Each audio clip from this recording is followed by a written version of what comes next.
In a secluded, dimly lit laboratory at the edge of the city, there lived a mad scientist named Bumel. His wild hair and piercing eyes reflected a mind perpetually dancing on the razor's edge of genius and insanity. Bumel's life was consumed by a singular obsession, the quest for immortality. He toiled day and night, mixing exotic ingredients, deciphering ancient texts, and conducting perilous experiments. After years of relentless pursuit, Bumel finally succeeded. He held in his trembling hands a vial containing a shimmering, emerald-green potion. This was the elixir of immortality, the culmination of his life's work. With this potion he could command unimaginable wealth and power, selling it to the highest bidder among the world's most nefarious figures. As news of his creation spread, shadowy figures began to approach Bumel, offering riches and influence beyond his wildest dreams. They were men and women of ill repute, eager to use the gift of eternal life for their own malicious purposes.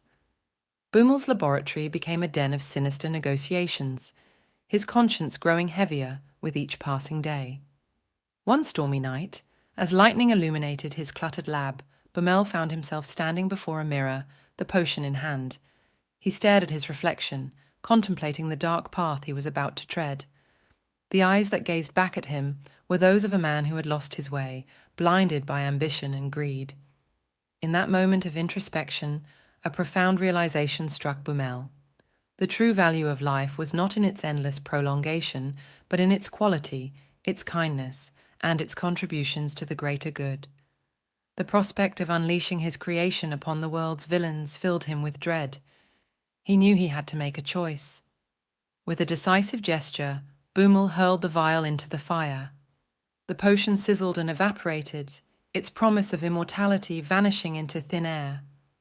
In its place, a new resolve took root in Bumel's heart.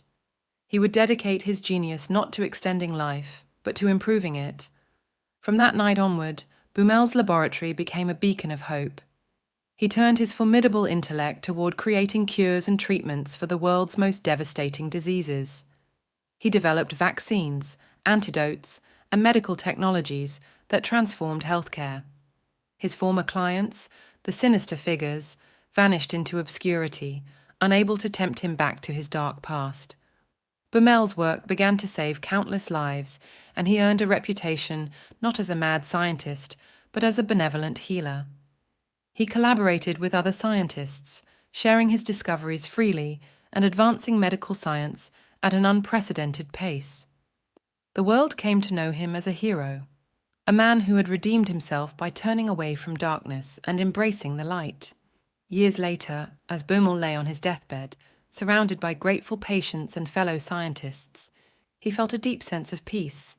His life's work had not granted him immortality, but it had given him something far more valuable, a legacy of compassion and healing that would endure long after he was gone. And so, the story of Bumel, the mad scientist who chose good